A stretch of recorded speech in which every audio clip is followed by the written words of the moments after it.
Hello, everyone. Hope there's a lot of people out there, and I think Mitch is right here. I am. Yes. Can you see me? Am I Yeah. visible? Okay. Right. I'm doing this with headphones. I don't know the ways of the live stream, so this is kind of a new thing for me. Well, it's still kind of a new thing for me too. This is only the third or fourth one that I've done. So, but how you doing tonight?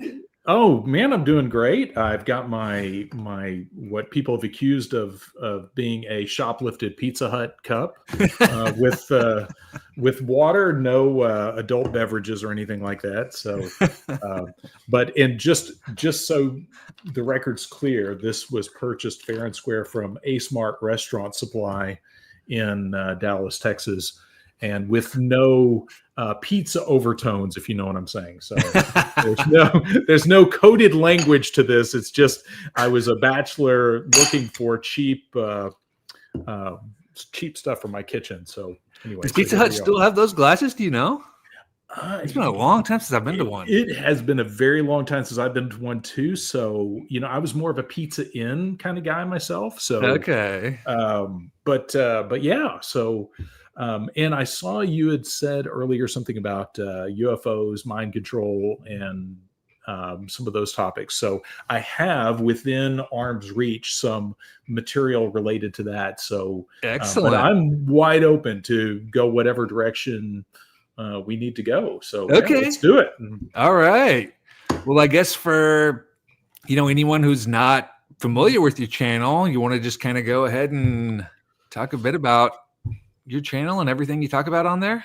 Sure. So yeah, my channel. If you go back to my oldest videos, this will become painfully apparent. Oh wow, yeah, you got the dang old graphics going on up there and everything. So I originally started doing some book reviews for my kids because it was I'd done a few little videos of family stuff, but during all the COVID stuff, I kept telling my older two daughters that it's like no matter how history records all of this, it's not going to be the way it went down. So yeah, pay attention, look around, watch what's going on, take notes, because again, however this is recorded in history will not be the way you're seeing it actually unfold in front of you. Sure.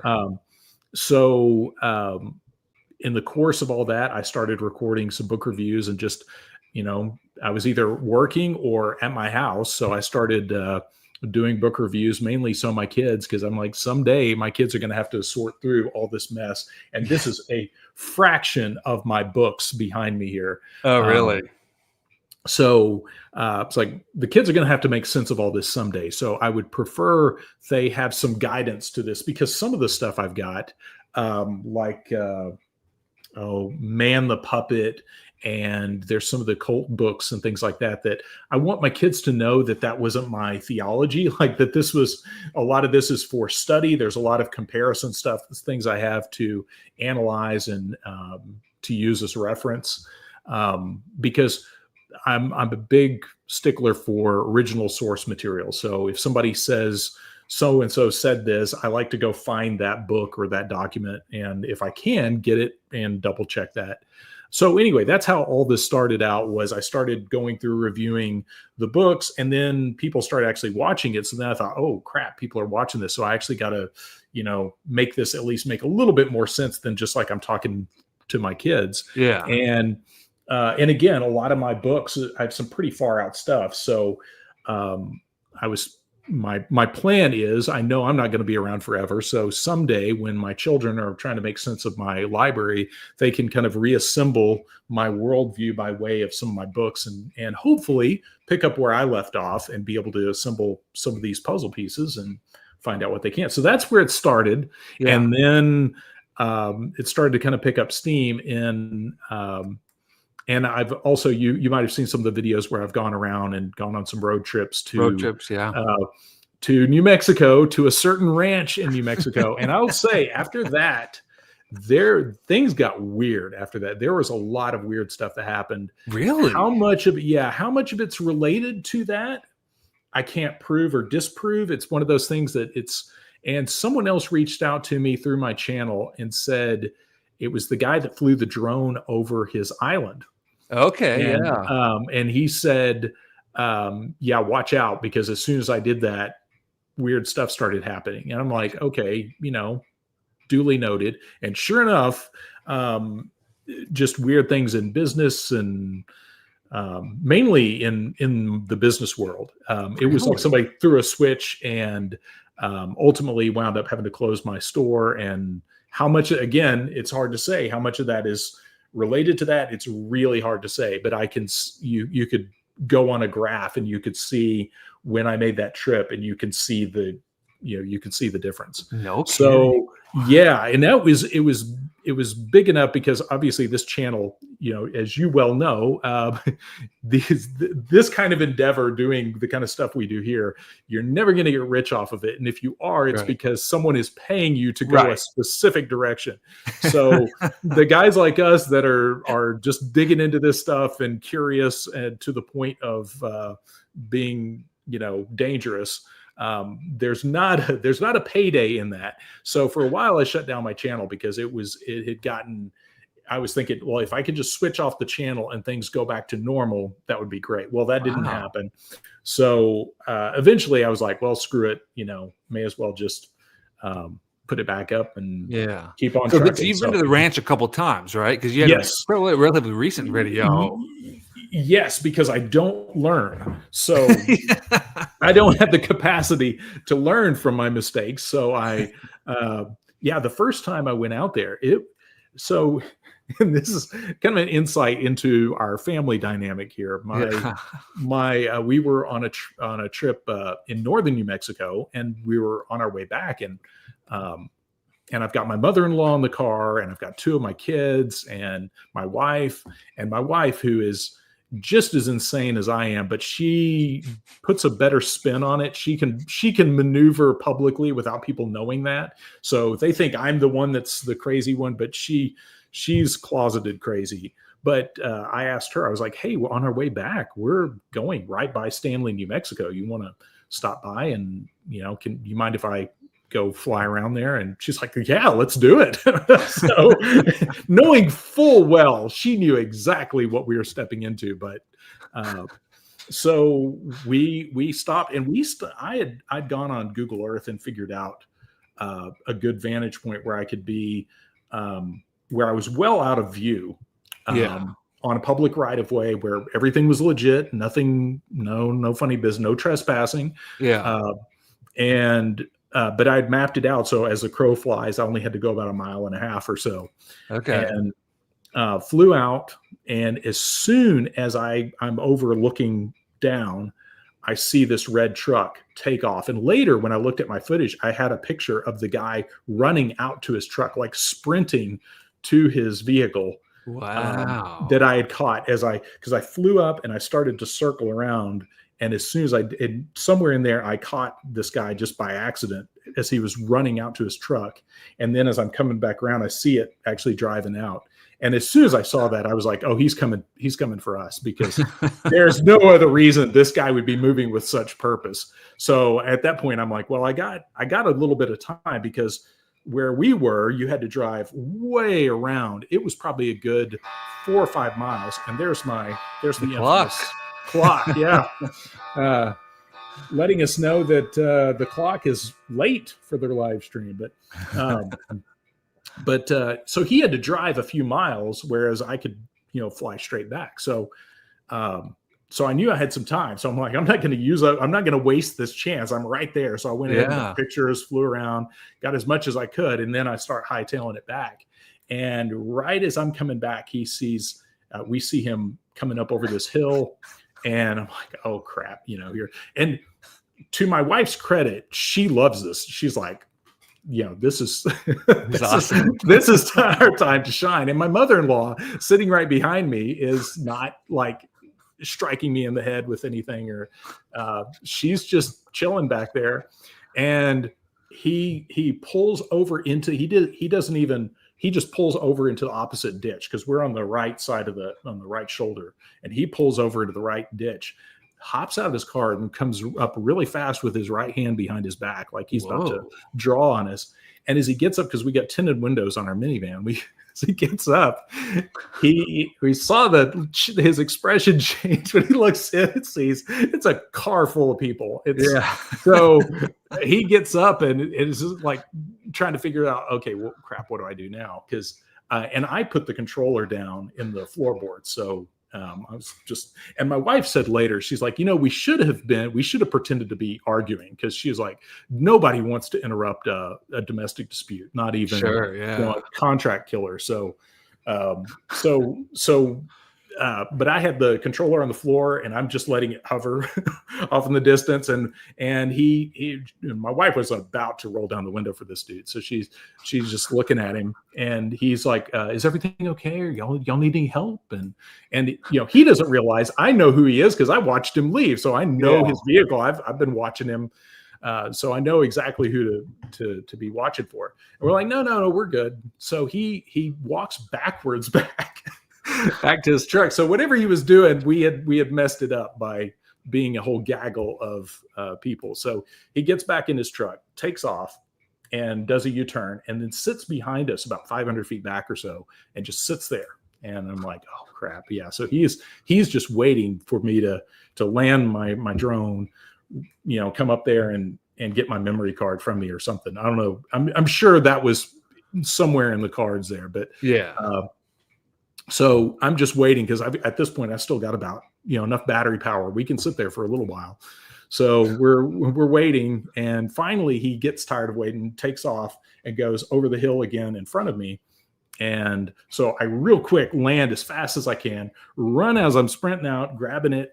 He comes right back over the hill, and now I'm red-handed there holding my drone getting back in my minivan, and we get in the car and take off. And he followed us for a little bit, and there was a couple of black SUVs. I don't know if they were connected or not, but they followed us all the way to the highway. Wow. We didn't see where they came from, because we had to go over a couple of hills, and all of a sudden there were several cars behind us. We're like, oh crap. And all the way to I-40, and then at I-40 they went a different direction. So it was hard to say, again, that's one of those things. Were they not? I don't know. But here's the crazy part that I can say something was up with this. So at this point, because I'm freaking out, I want to get all the data off my drone just in case. So I'm downloading it into my phone, and I'm thinking I need to get this up off my phone just in case we get pulled over here. So I tried to upload the pictures to Facebook just as a Facebook post, and it would not let me post the pictures on Facebook. Wow. So whatever the metadata or whatever stuff was in there was not allowing that. So what I did is I took screenshots of the pictures and then posted those. Interesting. But it would not let me post those pictures at all. And so again, that's one of those weird things. But I'll say then as we're on I-40 heading back towards Texas, my mother-in-law was like, so is there any other place you want to check out? I'm thinking, like, man, I hit the in-law lottery here, because she just was like just another exciting day for her. So I guess she figures she's lived a full life, and if that's how she goes out, then there are worse ways. Yeah. So the kids were the kids thought it was fun, and I think me and my wife were the only ones that fully appreciated the danger we were in at that moment. Sure. But the big thing in that, for the viewers that are watching this wondering, what all this means, is for the notorious Zorro Ranch, and I don't, I guess we can say Epstein on this as much as we want, but for Epstein's ranch to be under that high of security, and this is in 2023 when this happened. Okay, yeah. And let's see. So that's, this was coming up on the 4 years after he unalived himself. And for it to be that high security, there's got to be something else to that. And they obviously were aware of their airspace being compromised pretty quick by something the size of, a little bit bigger than my fist. So they're definitely keeping an eye on that place. Now, when I went back out, a few months ago I guess in July, didn't have near the security. And I was almost a little upset because we were better prepared this time. We were going to document them, documenting us. Yeah. So we were ready, and then nothing happened. So my kids were actually really been out of shape about that, because they all had their orders, and nothing cool went down, other than we did get more footage this time. And I saw some of the same security trucks, just, but it's officially changed hands to where now the ranch is owned by, I don't know who the ownership is, but they've changed the name of it. And it's in my video. It's, whatever the name is now. But anyway, I don't know how I got off on that from books, but anyway, my channel is about books and interesting places. And I've always been fascinated ever since hearing about Area 51 back in the late 80s. Okay. That's always been fascinating to me, the idea of actually going to some of these places and checking some of this stuff out. Sure. So yeah, that's the channel. I know. And again, from there, I don't know what all you want to know, any other specifics. I was curious if you had like a favorite topic.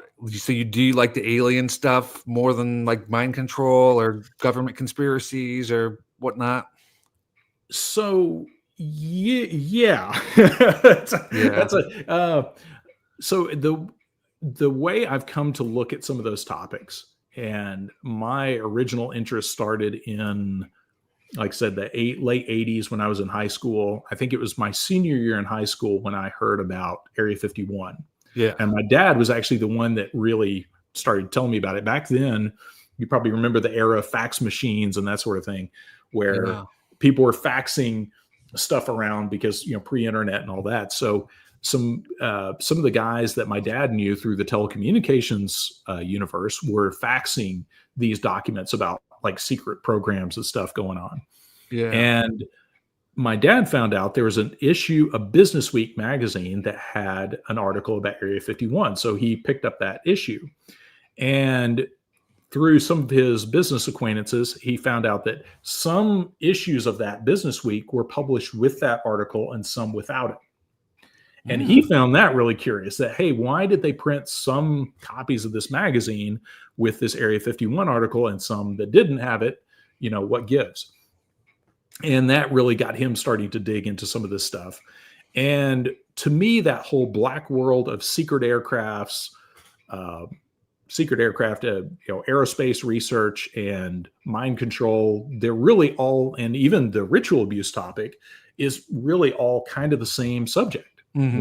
When you step back from it, you start, you stop reading the ad copy and just focus on the actual, source material. You start going, hey, wait a second, these are all very much intertwined.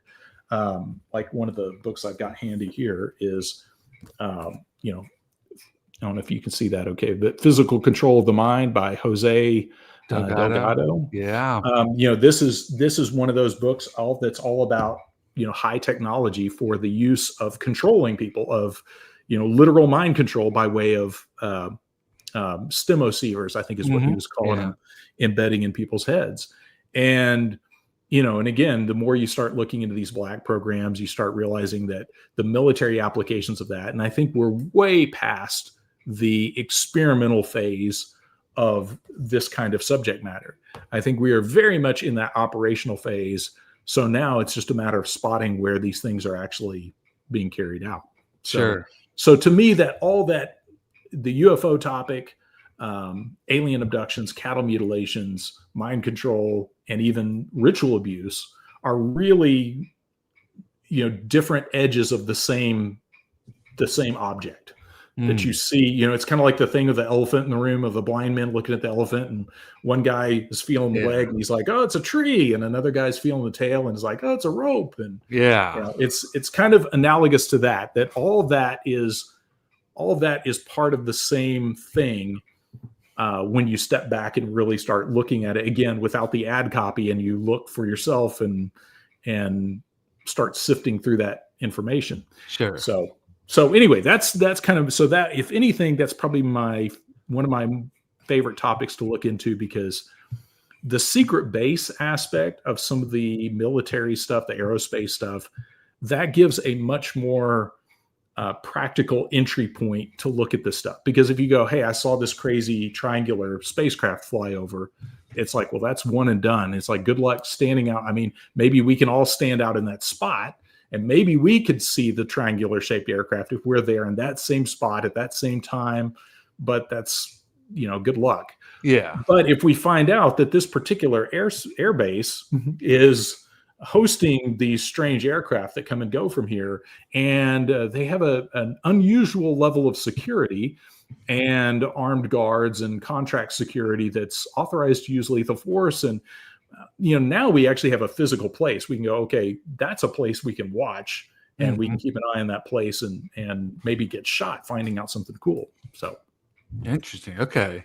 Well, I have two questions. So I wanted to talk about that My Labs book that I had commented on, but I also had a question before we get off of this topic, or before we get onto that topic. I had a question about, so you talked about how like it was the late 80s when you kind of got into it, like into like Alien, Area 51. So, yes, and I say very late, like 89, 90 was when I first heard about Area 51. So kind of pre-internet though.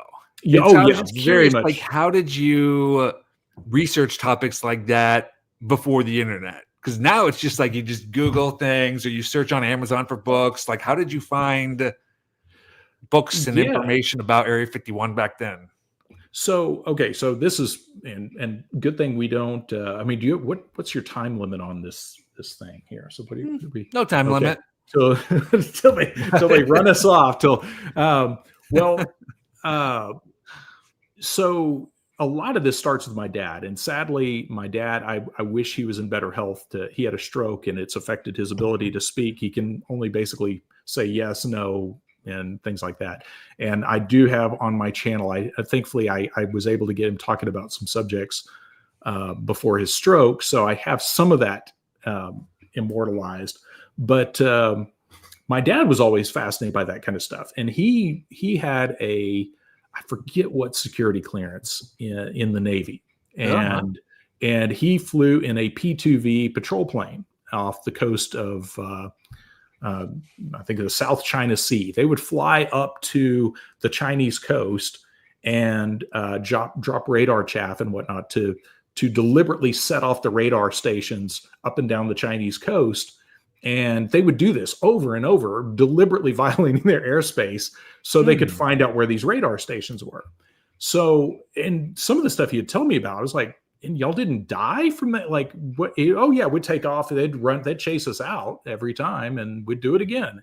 And some of the stuff you're like, how did we never hear about that? So there's elements of the Cold War, just growing up hearing a lot of that, you realize there are certain aspects of the Cold War that the general public knows nothing about. And some of the stuff they would do tracking submarines. So in addition to mapping these radar sites, they would also try to map out where the Soviet subs were. And they would drop sonobuoys down to track them underwater. And that was my dad's job, was listening. He was a radio operator, and then would listen in on what these sonobuoys were picking up. And if they tracked a submarine, they would go and they had this certain path they would do to track submarines through there. And one time they tracked a submarine going way faster than they thought was even possible for a submarine to go.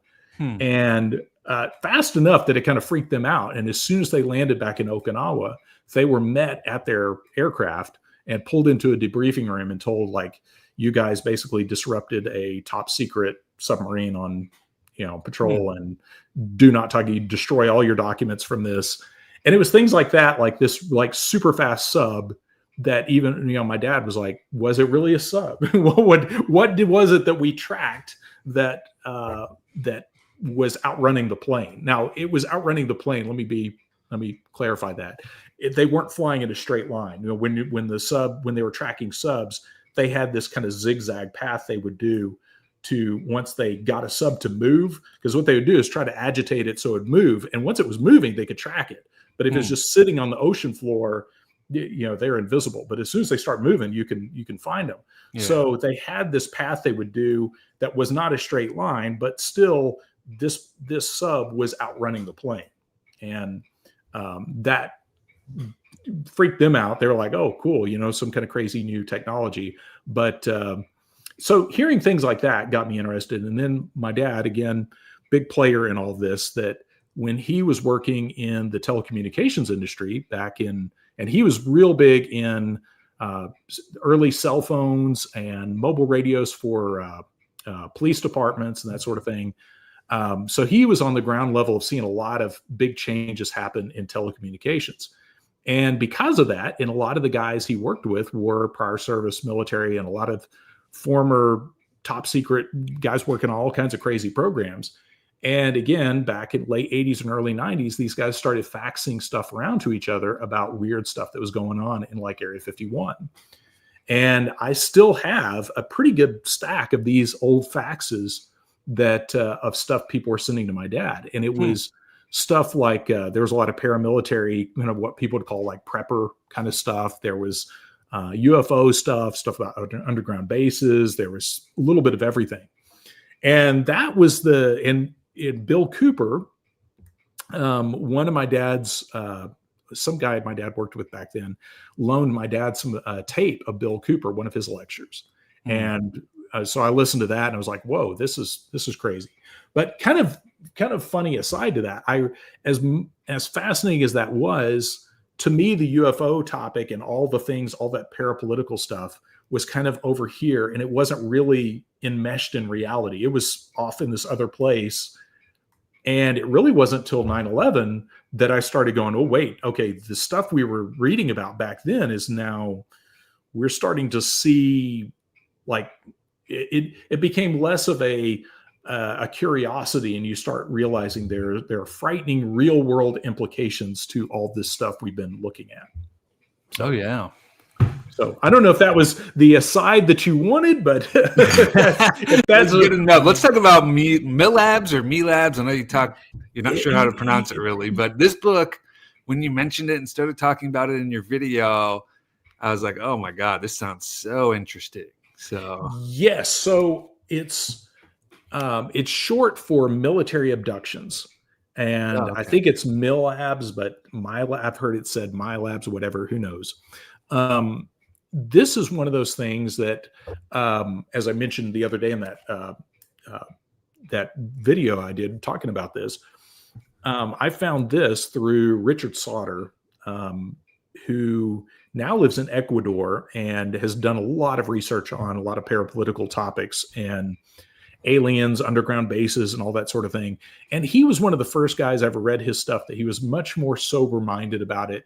And it wasn't like he had set out to prove aliens were real. He was just examining the evidence, going, okay, here's what the evidence can prove, and here's what it can't prove, or here's what we don't know yet. So he really taught me to be more of an alien agnostic. And that's kind of the position I hold today. I don't really, until I get enough evidence that I could say, yes, definitively there are little gray aliens or whatever, I'm going to hold to that agnostic position. I allow that maybe there are interdimensional beings, who knows? I'm open to all those possibilities, but I think the safe approach is, until we have all the evidence, we can't jump to that conclusion. And there's a lot of the UFO community that treats that almost like like official canon, like aliens exist. Now we need to find all the supporting stuff. So I say all that to say this was one of the first books that I came from that background of thinking, oh, there's got to be aliens. That's got to be what they're hiding out at Area 51. Yeah. And this was more from the approach of, there's a whole body of evidence associated with alien abductions that points towards a very terrestrial practices happening with that. That in a lot of alien abductions, there were some of the kind of official documenters of those abductions that would strain out all of the times that the abductees would talk about seeing men in lab coats, or not being abducted by a flying saucer, but being black bagged and thrown in a van and taken someplace. Yeah. And now he allows for the possibility that maybe the aliens abduct people, and then maybe the military abducts people, and they're these warring factions trying to figure things out. And that may well be. That's one of those those possibilities. I don't throw that out. But he does a good job in this of just saying there's multiple factions at least involved in this, and it's not as simple as aliens coming to get people. And has several of the famous alien cases, abduction cases, like what's the author of Communion? I can't Whitley think of it. Strieber. Yeah, and he has a book called The Secret School, and I need to read that again. I read that back not long after I read this book, and it's all about more of the terrestrial side of it. And it's like all the stuff he left on the cutting room floor when he made Communion, and then he put it into Secret School. And it has some really odd stuff in there about him waking up like out of a trance at the back of an Air Force base or some kind of military base in San Antonio. And there's a lot of like describing like this coming into this fog with his car and passing out, but briefly having this memory of like people in Air Force uniforms coming to the car and like taking him out of the car.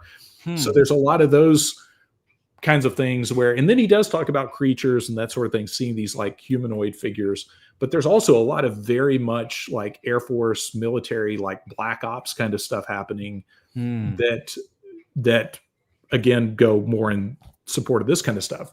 And there was another author, and I think she's cited in this, and I'm trying to remember her name.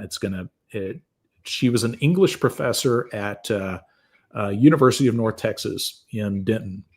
And she was abducted. Her husband was abducted. And I think her son, like all three of them they had a son. She and her husband had a son. And I think all three of them at some point were abducted or all experienced this stuff. So it wasn't like just her experiencing this. And she was an English professor. She had no interest in this stuff whatsoever. And she started really taking a much more academic approach to looking into the phenomenon of alien abductions. And that was when and all of her experiences were taking place right then around early 90s, 1990 to about 94 or so. Okay. And a lot of her experience was in fact, I think at one point they traced a vehicle to a government agency that was following them, a van that when they ran the plates on it, I think they traced it to either FEMA or the NSA.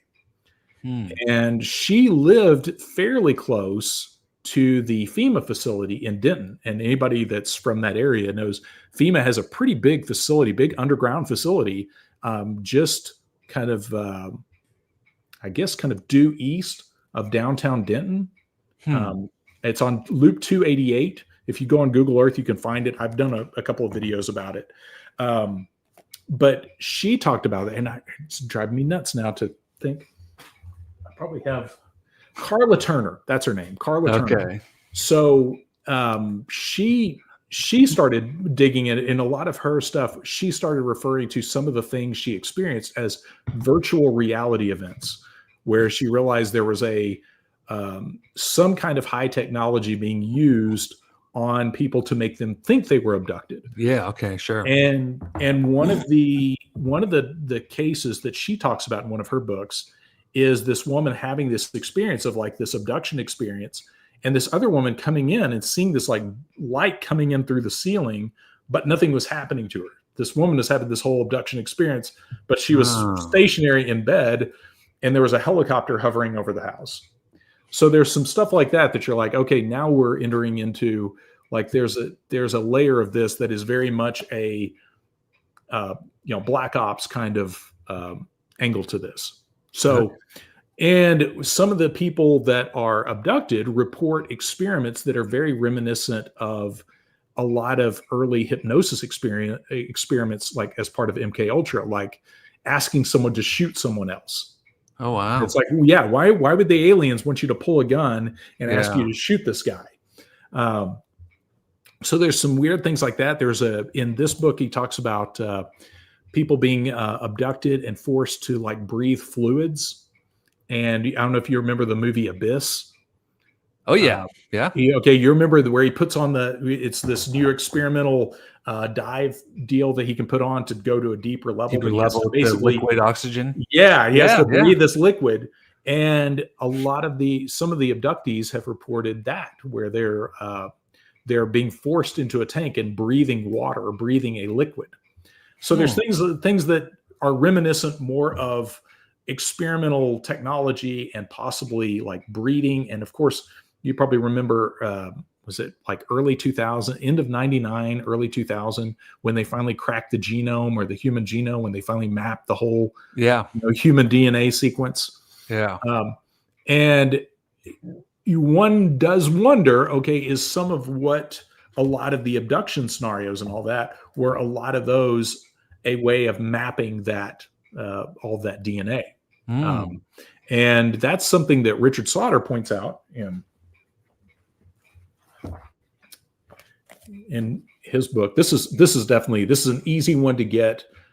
Great material in this, but he points out that this could possibly be a breeding program or something to, because obviously person A with these specific genetics is not just going to accidentally breed with this person over here on the other side of the world with these genetics.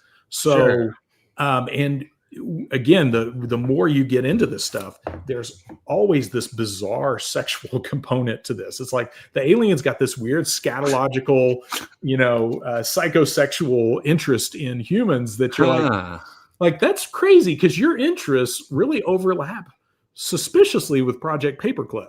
So, but I'm sure there's nothing to that. Do they talk about in that book? Do they talk about the Betty and Bernie Hill case at all? I can't remember. They do. I know they do in the Controllers. The Controllers, yeah. The Controllers has. I don't remember if this has it in there, but the Controllers does. And so you've read the Controllers. I have read that one. Okay. Yeah. Okay. Interesting thing with that. So Martin Cannon, who wrote the Controllers, because I made a video about that, and I think I've since moved this to the member section, because he actually sought me out through this kind of bizarre chain of email stuff. We finally wound up in contact with each other. And this is Fritz Springmeier? No, this is Martin Cannon that wrote the Martin Controllers. Cannon. Okay. And I was really curious to talk to him, because he wrote that thesis back in like 89, 90, somewhere in there. So, around the time that I was first getting into all this stuff. And at the time when he first wrote that, and I wasn't into it enough to even be aware of his thesis until I didn't discover it until 2010, I think, when I actually printed it off. But he had sometime in the early 90s or somewhere in there had basically distanced himself from his own thesis and said, I'm not interested in this anymore. I don't believe it. I don't subscribe to this. It's all rubbish. And I thought that was really strange, because it's kind of like, how do you discover a new territory and then not discover it? You can't walk back from that knowledge. It's kind of like things like the Finders case, like are you familiar with the Franklin scandal and the Finders case? So the Finders case is a good example of that. It's like, you can't come back from that. Yeah, right. You can't not know about the Finders case. And if you're watching this and you don't know about that, that's a good reason to get. See, I have some things ready to go here. The Franklin scandal. Franklin scandal has an excellent section on the Finders. But that's one of those things that there's not a prosaic answer for that. You can't go, oh, well, that was just this mistaken identity. And it's like, no, the more you know about that, the more messed up it is. And it's kind of like everything Martin Cannon uncovered in the Controllers. It's like, you can't just step back from that and just not know that information. So I always wondered, okay, what happened with this guy? So I was really curious to actually talk to him. And he had at one point, and there's even an ISBN for this, a like 300 and something page book that was allegedly put out by Feral House Press, I think. Okay. And at one point I got curious enough that I actually contacted Feral House and said, hey, what's up with this book? I see the ISBN, you guys are the publishers, what happened? And allegedly the official story, and I don't have no reason to not believe this. I shouldn't say it like that, but that I guess he was given an advance to write the book, was supposed to write the book and then didn't. and the whole thing kind of fell apart.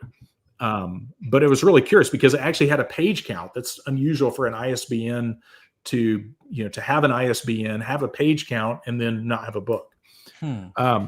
So when I was talking to him through email, he was very adamant about stay away from this stuff. Don't get into it. And at one point, and I don't think he meant it like the mob, but it was like, you seem to be a nice guy, have a nice family and all.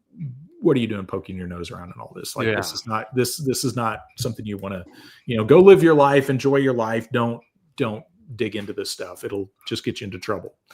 And because I don't, I can't do that. It's like, and I'm sure you understand. I mean, it's like the, there's certain things. It's like, and especially things where, human trafficking is concerned and stuff like that. It's hard to just go right back to to use a biblical phrase, it's like a man who sees himself in the mirror and then walks away and forgets what he looks like, or a dog that returns to its vomit. It's like once you can't just go back. Once you've seen the things, you can't not know the things. It's like, as a professional magician, and again, I was not any kind of great professional magician. I was paid to be a magician at parties and did very basic stuff. So don't want to make it sound like I'm sounding, if you're getting paid for it. I did get paid for it. And I performed at Six Flags. That was my biggest gig, but that was filling in for another magician that was sick that day. So again, it was one of those, hey, Mitch, can you fill in for this guy? And I was like, yeah, I'd love to be able to say I performed at Six Flags. So, but it's the same kind of thing. It's like, once you see behind that curtain and you see how the tricks work, there's a certain psychology to magic, and there's certain, I think magicians typically, there's like eight or nine effects. That's it, period. And then there's different ways to do those. There's like an infinite amount of ways to do those 8 or 9 different things. Like, something could vanish, it can reappear, it can transposition or whatever.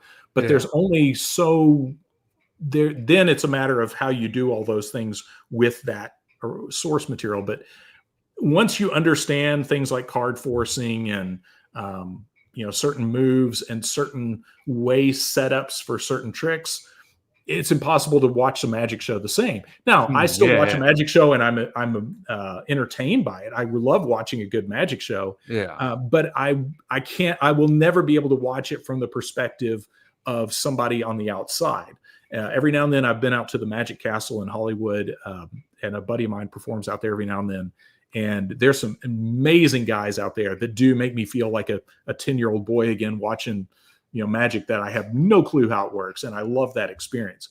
But anyway, to bring it back to the original point, it's like, once you know some of those things, it's impossible to unknow them. So, and I think guys like us, we kind of get stuck. And I think a lot of people watching this know what I'm talking about there. It's like, once like Franklin scandal, it's like, how do you can't switch that off and just walk back to normal life. You're gonna see things, and you're gonna be like, hey, I've seen this movie before. Even Hollywood's the same way for me. There's just so many stories about how terrible Hollywood is, and it's almost like ruined movies, music, like everything. It's just oh yeah. Well, in to my children and my wife, who do still like to watch movies sometimes, and I stay out of it, because I supplied to the film and television industry for a while, and I do have some pretty crazy stories from some of that, but just knowing like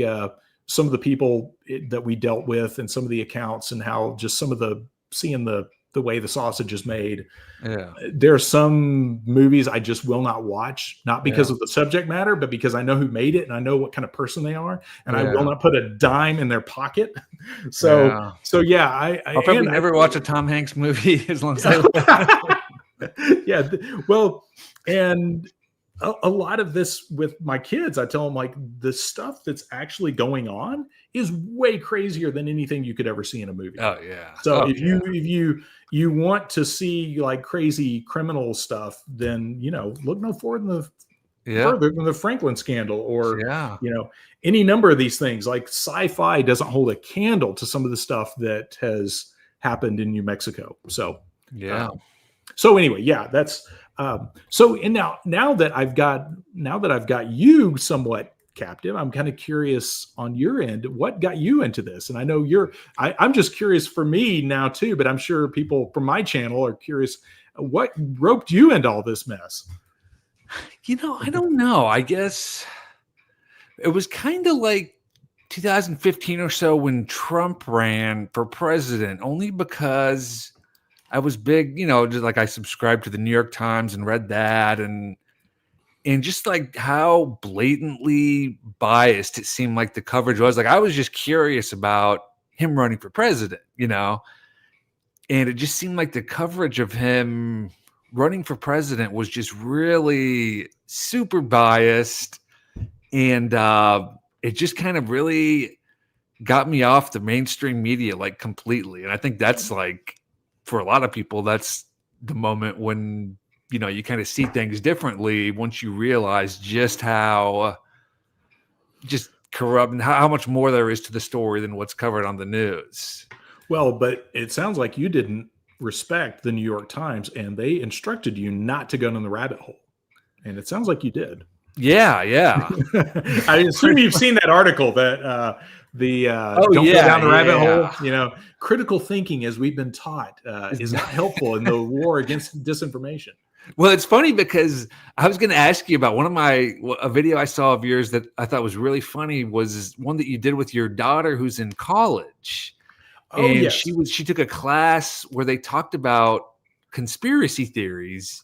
Oh, and yes. The teacher didn't even know what a conspiracy, like what the term even meant. Yeah, they can't. Well, yeah, it's because since what they're trying to do is protect a narrative. So yeah. To me, and that's one of those things that I tell people all the time in my personal life, that it's like anytime someone won't let you have a definition, and the definition is ambiguous and someone else is in charge of that definition, so something's up. The fix is in, because it's like, okay, if you say a conspiracy theory is unfounded speculation about, or something like that sounds fine, but they can't say something that definitive like unfounded speculation, because you say, oh, okay, no, I can prove X, Y, and Z. So now that's no longer unfounded. So the definition has to continue to move around.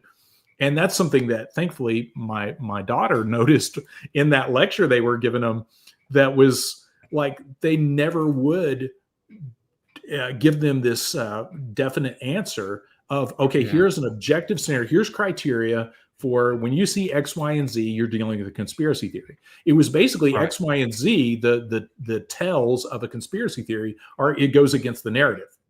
Yeah. It's not. And I had a guy I worked for ages ago, a nice guy, and he means well. And there's a lot of people like this out there, and I don't disparage them at all, because I was on that side of the fence too. I started out on that side going, come on, really? You really believe X, Y, and Z is true? Yeah. And he was rolling his eyes at me about saying something a few years ago about some of the stuff going on. And it took a lot not to be like, you moron, what do you, but I told him, I was like, when I had worked for him during the first Gulf War. And I said, if at that time when I was working for you, if I had come in and said, Hill and Knowlton just fabricated that entire incubator baby story to launch this war against Iraq. Mm-hmm. And this is all the work of a public relations agency designed to get us fired up so the general public will be mad enough to send their kids off to go do this. Right. I said, you would have said that's a conspiracy theory. That's a crazy tinfoil hat, whatever we were calling that sort of thing, circa, fall of 1990.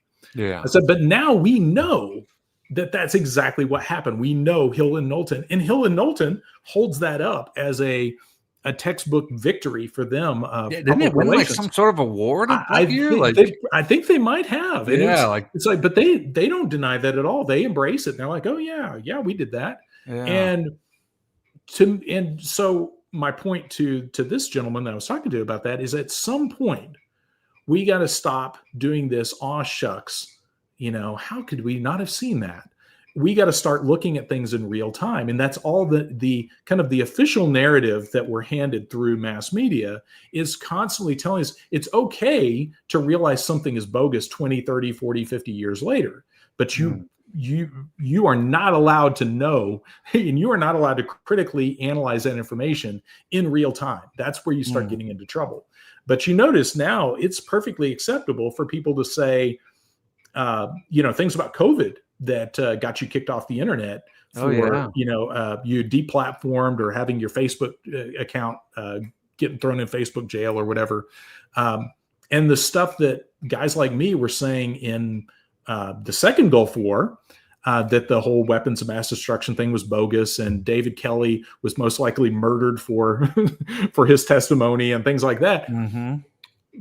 That's now people kind of, oh shucks, yeah, who would have known? It's like, who would have known? Anyone paying attention, anyone watching, anyone that was not swept up in the hysteria. So and that was my point to this gentleman that I was talking to about this stuff is, so here we have a textbook case of, you can prove that this thing that this major lie was told to establish a pretext for the general public to go along with this war that did not need to happen.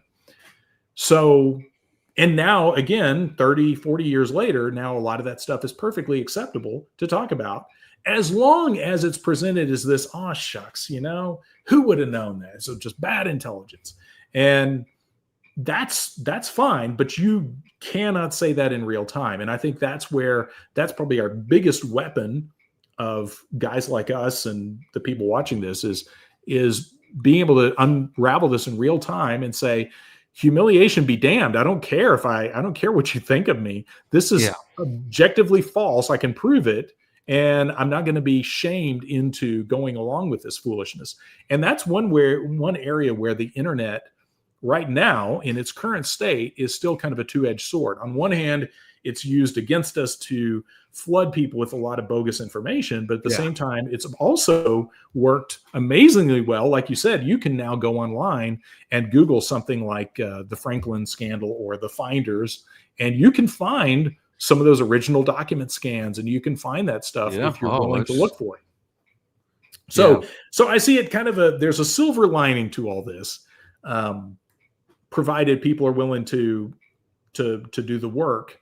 And it's tough to do that. And it's tough to know what to believe and what, spotting disinformation, especially in like the UFO realm. I feel like there's so many disinformation agents who are kind of, you see it a lot with like the JFK assassination. People just kind of who are held up as experts on the assassination, who are throwing out these theories and whatnot.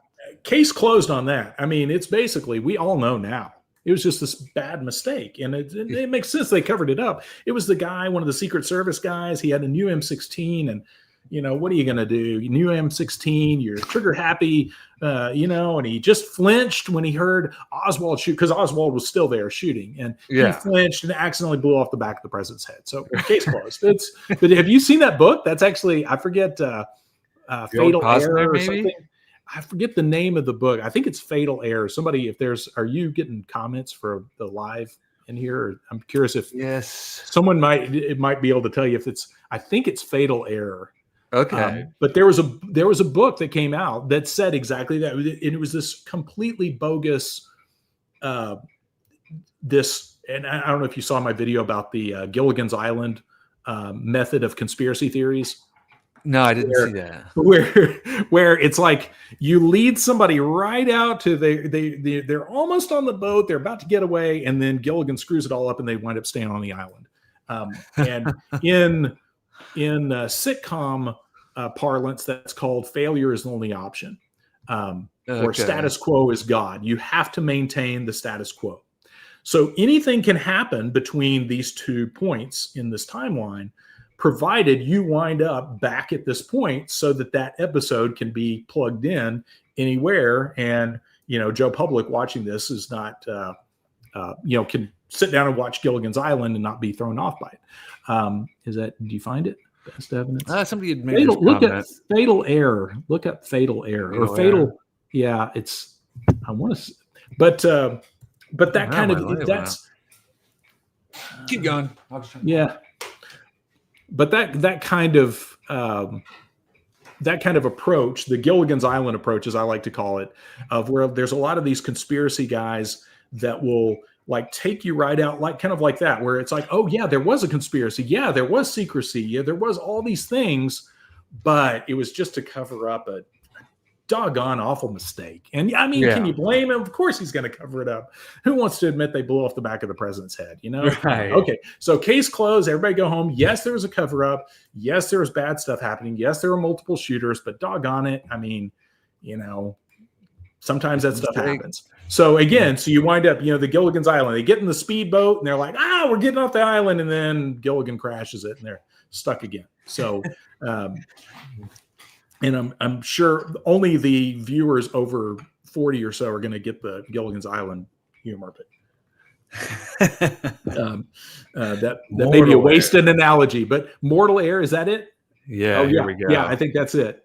But yeah, the whole premise is that it's and this is the first thing. There's some books like this that people will be like, hey, you've never reviewed this, and it's like, man, I don't even want to waste the oxygen. Yeah, breaking down this book. And it's not that I don't want to give it, you know, there's plenty of other people talking about those books. It's like, I would rather cover stuff that when I cover a book that I disagree with, I'm usually covering it for a very specific reason because of some of the information and the way they step around that information that I think is valuable.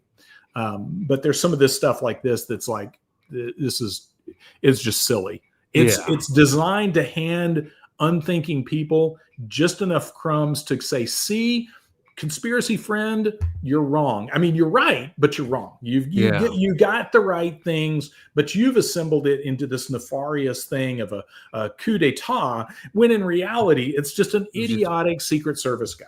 Yeah. It's close. You know, and we all make mistakes. So of course, everybody in the entire chain of command is going to cover for this guy. Yeah. So that's just how it works. While we're on the JFK assassination, are you familiar with Mark Lane at all? Yes. And Mark Lane also just happened to be at Jonestown.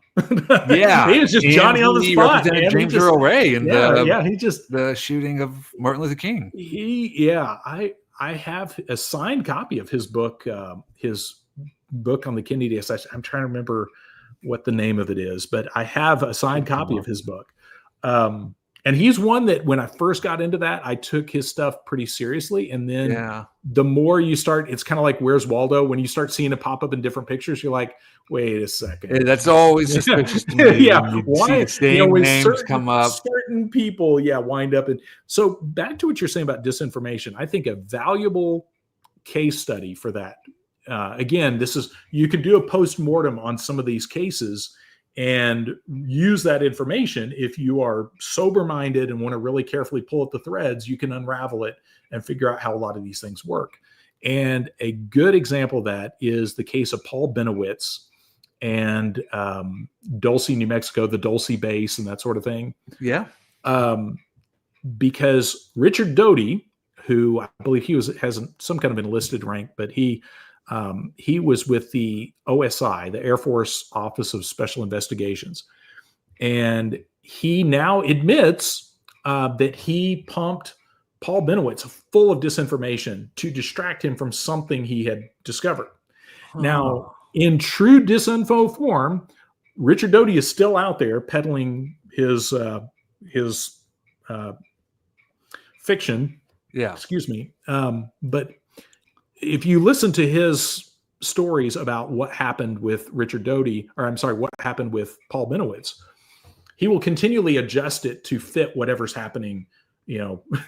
So his account and what he says, why they gave him this disinformation and all this will continually be adjusted to fit whatever's going on at the time. So I can't believe the guy is taken seriously. He actually makes the circuit in the UFO world and does the lecture circuit. Search for him on here. He hasn't written any books, documentaries, and he's Mirage Men has quotes from him fairly liberally. One of the better books talking about it's not exclusively about him, but Dulce Base by Greg Valdez. Oh yeah. This He was is a a good police one. officer there, right? Yeah. Okay. So Gabe Valdez was his dad, and he Okay. passed away right around this time of 2011. So about 14 years ago. And his son, Greg, wrote this book. And that's another fascinating case because he was recruited. Gabe, the guy that the late Gabe Valdez, he was a police officer in northern New Mexico that was on the ground studying all this stuff. And in the late 90s, like 96, I want to say 96, 97, somewhere in there, he was recruited by NIDS, the National Institute for Discovery Sciences, I think is the name, and along with several other top researchers. And what's really interesting, this is a private group run by Robert Bigelow, and of Budget In fame. And there's a lot of that's a whole other trail to go down. Budget In, like Budget In, the hotel chain. Yeah. That was where he made his fortune. And then he approached a lot of high profile UFO and paranormal investigators and stuff, people researching cattle mutilation like Gabe Valdez. And there was another guy, I think he's at Kelleher, I think it's Calm Kelleher, I think is the guy's name. And he wrote a book about some of his stuff too, but he was I think he's a doctor, and he was looking into the mad cow connections of cattle mutilations and the possible implication of that. Well, the interesting thing about NIDS was NIDS assembled all these top guys in their field, all the guys who were not no nonsense, that were very much solid researchers. And JFK, the Unspeakable.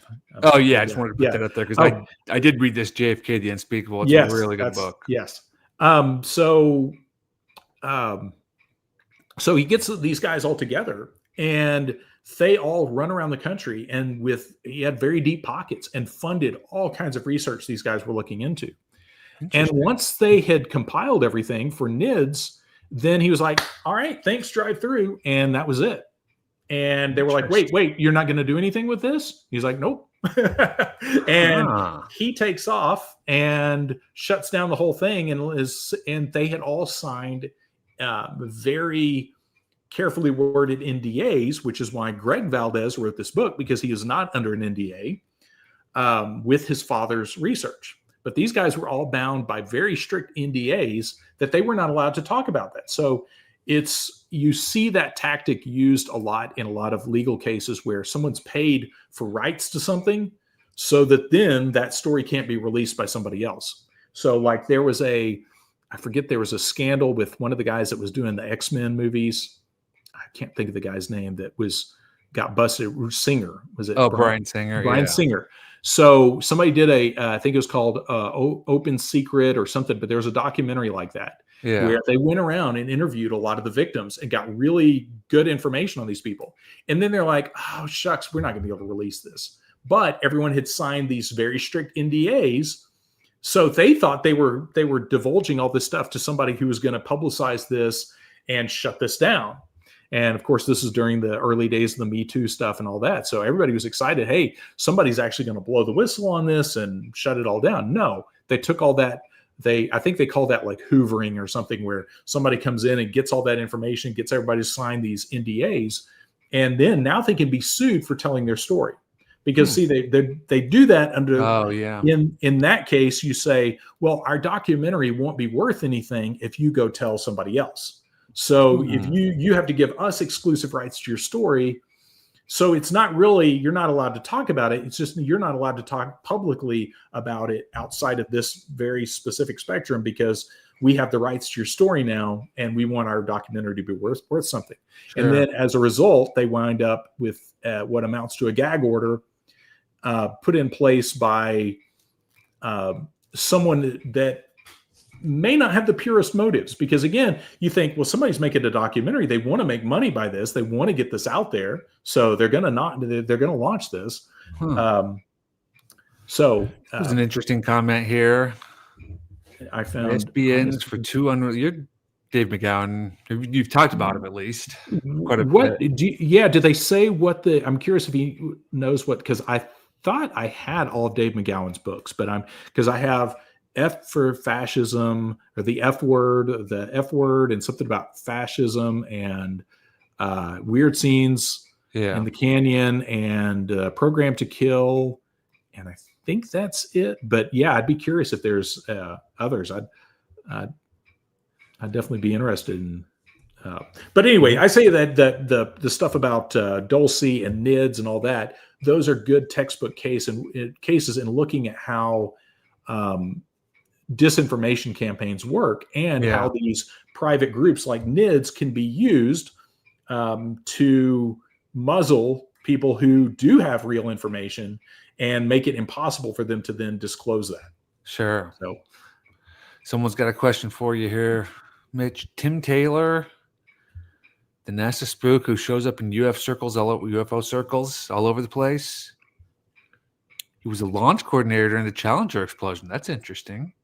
Interesting. Yeah, I don't know. I've not heard of it. That Tim Taylor. I mean, it's such a common name. I don't know if I've heard of another Tim Taylor or something like that. But no, I'm curious now. This is the good thing about this, is because this is all recorded, right? So we can go back and look up some of this stuff, because kind of see Tim Taylor.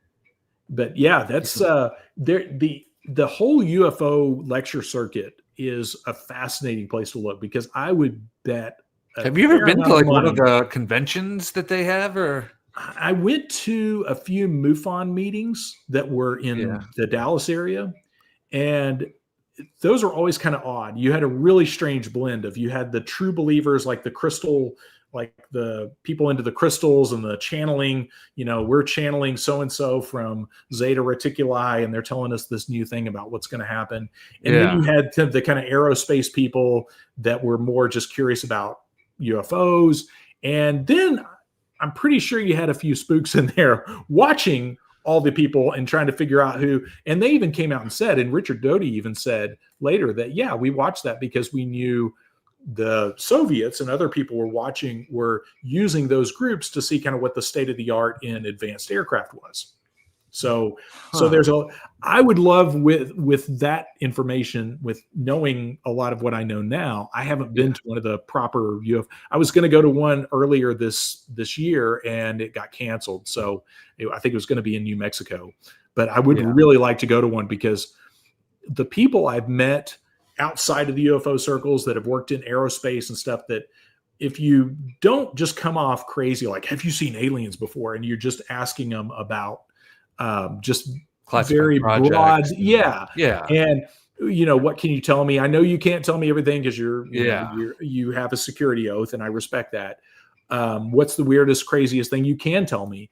You'll hear some pretty crazy stuff. Like there's I bet, there was a customer I had, I think he came through my store in 2021 maybe, and when I found out he was working at Lockheed, and he was buying stuff from me for something totally unrelated to Lockheed. But I was like, dude, tell me what kind of stuff, because he worked for a major Lockheed plant in Southern California and was in town working for the Lockheed plant in Fort Worth.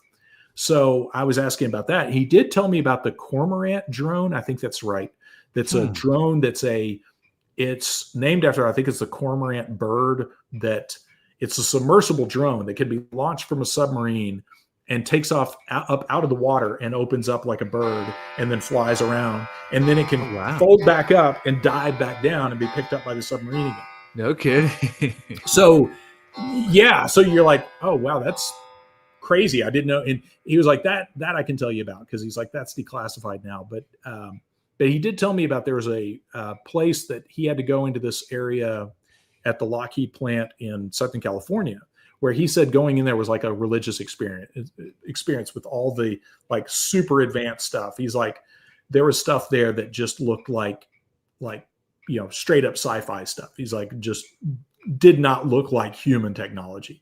And he wouldn't elaborate any more than that. But when I hear that stuff now, somebody mentioned Bob Lazar the other day in one comment section. And when I hear that now, again, I'm open to the idea. Maybe there's interdimensional beings, maybe there's aliens. I don't know. I can't prove one way or the other. But what I do think there is, and what this guy was talking about, you think about a guy like that, and you run into this a lot when you start talking to some of these aerospace people, where they'll see these like amazing things. And you have to wonder, how much of that are they being shown that is pure theater, that is props, and that are being shown to them? Because then, if this guy then speaks about this thing and gives specifics, you can track it right to that guy. And you can now track your information leaks based on what somebody saw and then repeated. And also, you have the benefit of what this guy sees that you want him to see, these like crazy, outlandish stuff. That's going to overshadow the stuff that he may not even realize the full import of some program he's actually working on, because he's seen a little peek of this other like crazy, amazing thing that may be a totally fabricated program that he's not going to be thinking about. Hey, what I'm actually exposed to is actually valuable information. So he's going to be looking off thinking other things. So there's a number of ways that stuff can be used to deliberately throw people off the scent. Mm-hmm. And I think Bob Lazar, and he even admits now, he claims he at one point he thought he might have seen an alien through like this glassed off office, like looking across this area of this workroom, and this alien with his back to him. And he even says now that at one point they had him drink this stuff that tasted weird. And he said it could have been some kind of mind altering stuff. And he said, this could have been a guy in a suit. I don't know.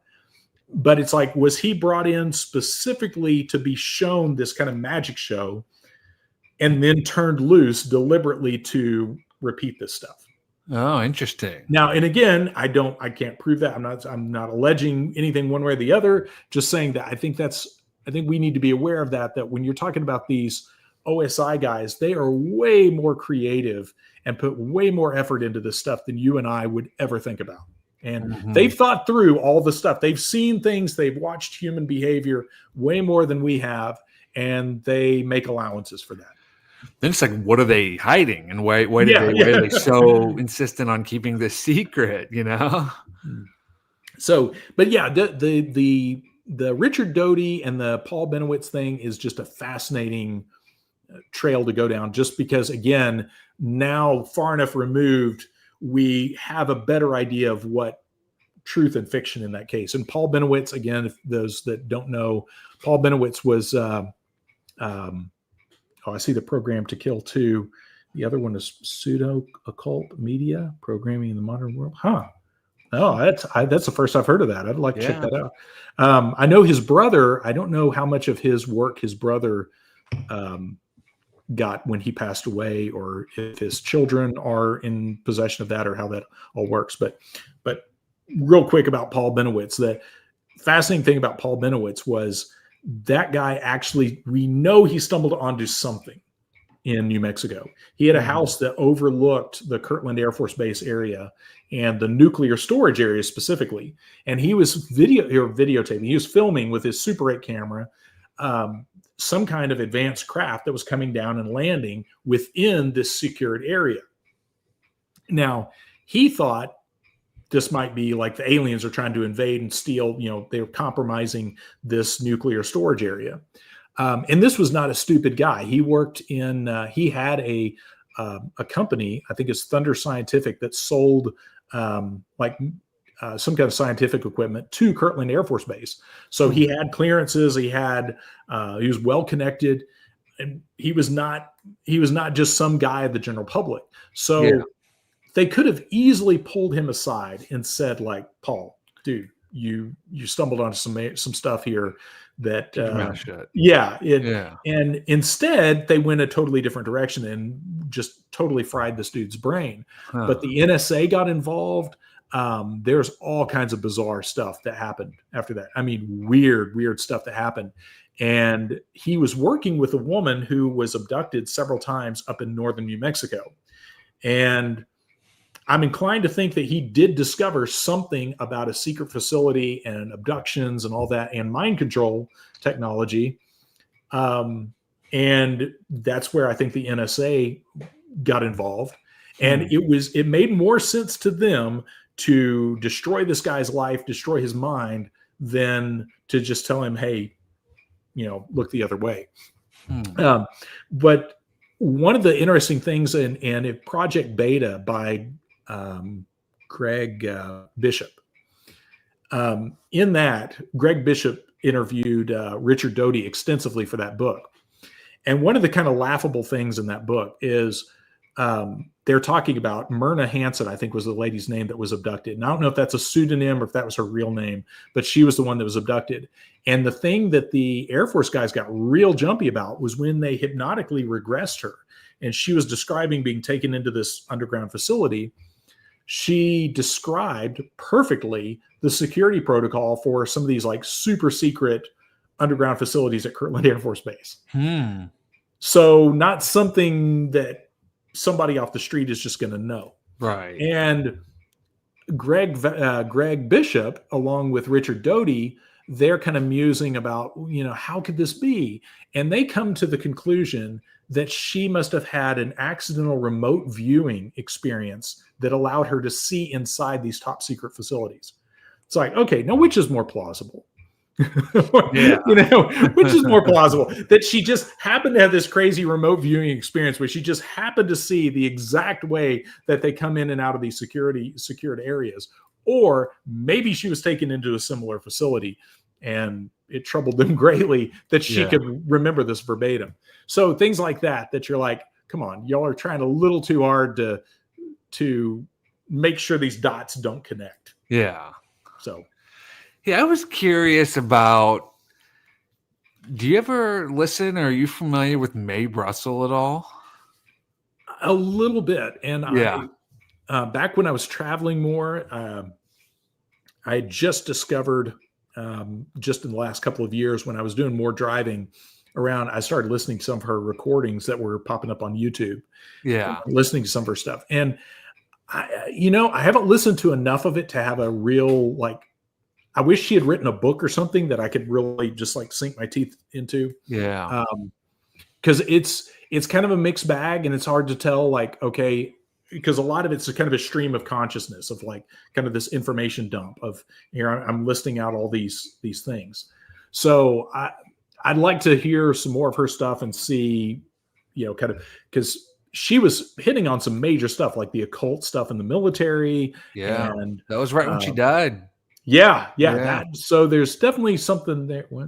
Phenomena by Annie Jacobson, History of the Government Using Psychics. Yeah, and Annie Jacobson, she also wrote Area 51, I think is, and Area 51, I can save you all some coin there. And it was a very sad book. I've got a review of it on my channel because it's one of those that's like, don't look behind the curtain. I peeked behind the curtain for you, so you don't have to. Yeah. And it's it was kind of funny. She was interviewed on Terry Gross on NPR, and Terry Gross kind of teased out of her the main kind of punchline of the book, which I was kind of bummed because I just ordered it on Amazon, and it kind of spoiled the ending. But her whole thing about she has some super secret source that claims that the aliens in Roswell were these genetically modified children that had been created by Nazi Germany that then the Russians captured when they went in, and they wound up with these surgically altered children or something that looked like aliens, and then that's what crashed in the desert. But that's only 2 or 3 pages of the book. At the very end, it's man, that should have been the whole book, looking into that. I'd read an entire book about it. And I think there's a Nick Fern, or is that right, has a book called Body Snatchers in the Desert or something like that I think is essentially the same thing. But it's to me, that should have been the whole book. But instead, she spends a lot of time telling you Area 51 and all the nuclear test site, all the tunnels and stuff is it's all perfectly normal. Everything's there for legit reasons. Nothing to be curious about. Oh yeah, and by the way, these bodies were modified children. Like, yeah, there it is. There it is. Oh no, that's Final Event. No, that's but Nick Redfern. That's his. That's but it's Body Snatchers in the Desert. I want to say is the. And I have not reviewed that. Wow, he's got a lot of books. Yeah, he has the there's one on here that I reviewed a while back about abductions. That it's a pretty good one. I'm trying to think. I don't see it there yet. He's got some pretty good stuff. But it's funny. There's a lot of authors, and I don't know if you've seen this when you start digging into some of these topics. There's a lot of authors that it almost seems like they got a little too into something, and they realize, like, I think it's the alien abduction files. That might be it. Scroll up right there. I think that might be it. Is it? No, I don't think I've read that one. But there's a lot of these authors that will cover some really amazing stuff, and then it's like they kind of pull back, kind of like the Martin Cannon and some of those guys. So nobody's trying. No one's given me the talk yet, so I'm still foolish enough to keep digging around. But yeah, I just did a couple videos and talked a lot about this book. It was called Blue Thunder, and it's really not talked about much. But it was by a guy that was his only book. And like the Blue Thunder book, it's about the murder of this speedboat racer. His name was Don Aronow. Oh, I've heard I've heard of that case, but yeah, I didn't know there was a book about it. Yeah, it's called Blue Thunder. And my God, it is such a good book. I mean, it's up with like Gary Webb's Dark Alliance and like Barry and the Boys. Like, it's really that good. And I definitely need to I hate that I didn't grab a pencil or pen before I started this, but I definitely need to look that up then. That one's really good. But that was his only book, and even like in the video I found this article about him from like 2002 or 2003, and he basically went on the run right after the book came out in 91, and he basically went on the run because he was naming like mafia hitmen and like actually naming their names in the book, being responsible. And it was just wild. Like, he moved to Massachusetts, to Europe, to a couple places in Florida, and just basically feared for his life because he claimed the mafia had taken a contract out on him. Well, that the octopus murders, I'm sure you're aware of the Danny Casolaro. And around that time, I think there were a lot of people.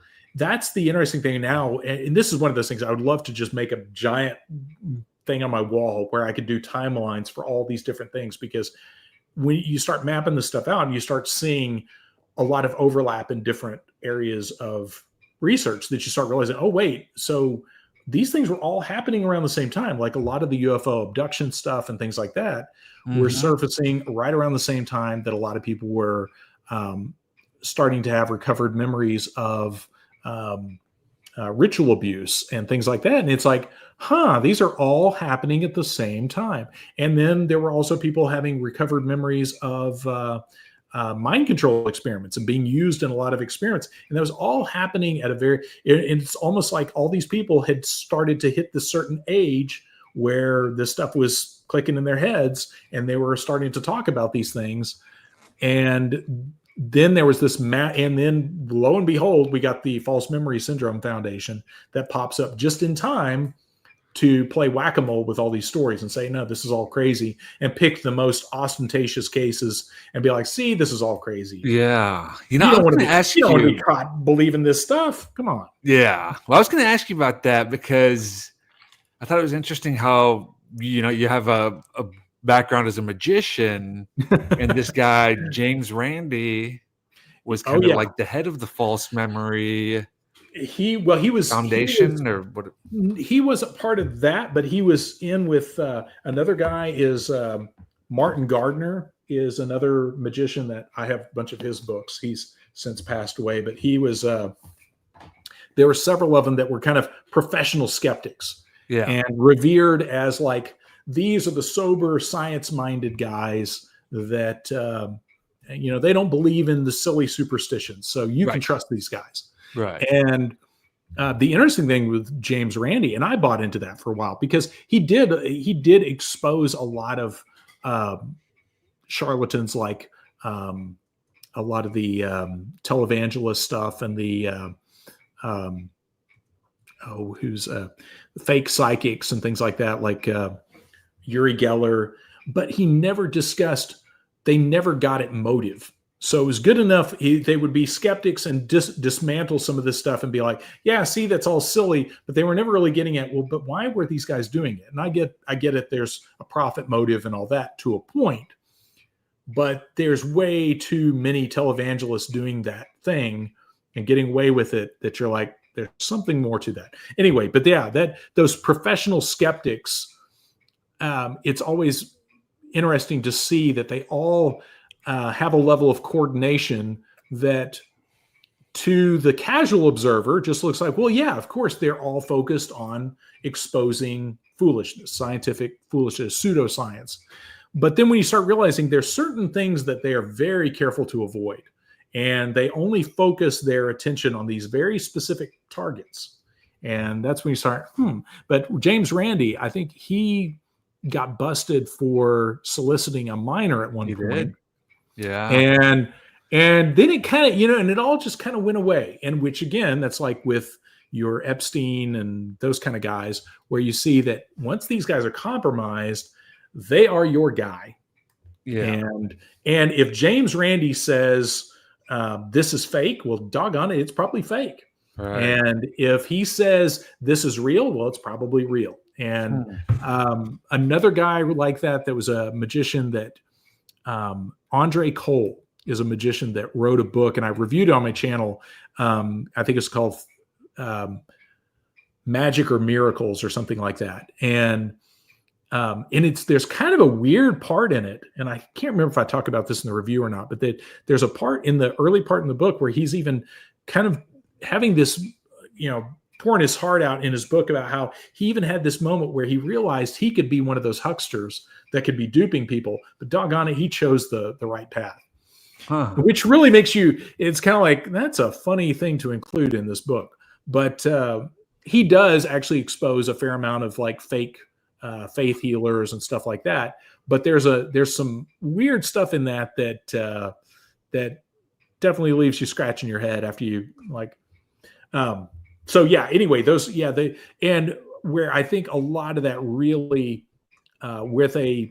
they overspent way beyond their collateral was through the whole pandemic, because I think that's when a lot of people realized that a lot of the scienticians were hucksters.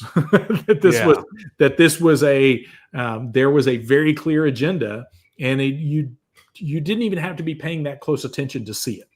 You only had to be swept up in this hysteria to and as long as you're moving with the crowd, you weren't paying attention. As long as they kept you afraid and you stayed in your lane, you didn't notice. But that's one of the things that keeps a lot of people from waking up, is that whole idea that this information can be coordinated in this way. I think a lot of people have a really tough time. And from a magician standpoint, it's like the use of stooges. Magicians are real hesitant to use stooges because it's real easy to get busted. And once you get busted using a stooge, it's hard to come back from that. But they're used, and if they're used properly, they can be used to create incredible magic. Magic with a C, not butt stuff magic. But yeah, but that's the same kind of thing with that coordination of media. As soon as you abuse it and people go, oh, wait, okay. It's like you've seen that montage where they're saying, this could be very dangerous for our society, where all the different, showing all the different newscasters saying the exact same thing. Yeah. It's like, once you realize, oh, wait, they're all coordinated. It's like suddenly you realize the shills in the audience and you're like, oh, okay, I see the trick now. Yeah. And again, only if you're in a constant state of fear do you not start putting that together. So I think that's one thing that keeps a lot of people out of it. They can't allow themselves to believe that there could be this coordination. So you're telling me Fox News and CNN could actually be cooperating? Oh yeah. Well, they always say that about like, some of the assassinations, JFK and some of the other ones, or even like NASA and the moon landing. Like, there's no way it could be fake because there's so many people involved. Someone would have, told the story by now. Someone would have squawked. Have you seen my video about the ultimate conspiracy, the Santa conspiracy? Oh, the Santa. No, I don't know if I have. Because that's the argument I give. I mean, obviously Santa is real, because how many people would have to be involved to keep Santa secret? Like, look at how many people, how many shopping malls. You're telling me all the divorced parents in this hemisphere are in on it? Like, really? They're all gonna cooperate on that? They hate each other, but doggone it, they're gonna work together for the Santa conspiracy? I mean, come on. So it's like, to me, that's like, when you apply that logic to something else like that, you're like, oh yeah, that kind of doesn't work. It's but yeah, NORAD, I'm expected to believe that NORAD plays along with the Santa conspiracy. So, but it's like, one of the best memes I saw during all the COVID stuff was, I'll believe the media is corrupt when the media tells me it's corrupt. It's like, that's but and there's I don't think people realize how malleable film and television people are, and how a lot of people I saw in film and television that were they were very pro police when they were supposed to be. Yeah. And then when the tide turned and they were supposed to be pro BLM, doggone it, they hopped on that train. It's like, yeah. They go with whichever way the jobs are going to go. Totally. And I was on set in a it was a commercial, and it's kind of funny. This is a commercial for it was a company called Broadband Security, and Broadband Security was a company out in Nevada that was this was like 2002, and they were advertising. It was a test market, and they were trying to pitch this idea. Now we of course have Ring doorbells and all this, but the whole idea was people are going to be able to see into your house and to help you out if need be. What is that, Mitch? Oh yeah, he's one of your big fans here. Oh hey, thank you very much. I appreciate it. Thanks for the good words. But so I'm on this set, and this was for this test commercial for this test market, and I'm just a low level PA helping the art department guy, and so we were filming this big house up in North Dallas, and it was going to be used to represent several houses in the commercial, because in true television format, they wanted to cram as many, we only had like 2 days shoot, and we filmed like 3 or 4 different versions of the same commercial in that time. So we're resetting after we've got all the shots of like the housewives and all that doing their thing, and seeing a baseball break through the window and stuff. Now we're switching the house over to look like an office, and we're going to have the security guy watching a monitor. And that was the whole thing, this was under only these certain circumstances, this guy was going to be able to see into your house and make sure everything was okay. And this would save you the police being called out to your house or anything like that. So, so we were setting up his little cubicle area where he was going to be sitting watching this in the commercial. And all of a sudden there's a commotion. You could just tell nobody was shouting or anything, but you could tell all the murmuring, like something was going on. And I'm of course low level guy in there. And I'm like asking the art director, like, dude, what's going on? And he's like, just don't ask questions. Just, and we had our lunch, and everybody was acting just kind of weird. And finally he pulled me aside later, and he said, well, the money people that were in charge of this whole thing, they realized that a black actor had been hired to be the security guard, and they did not want a black actor looking into a white woman's house. Oh. So at the last minute, they sent this guy home, paid him, sent him home, and at great expense brought in a white actor to play that part. Wow.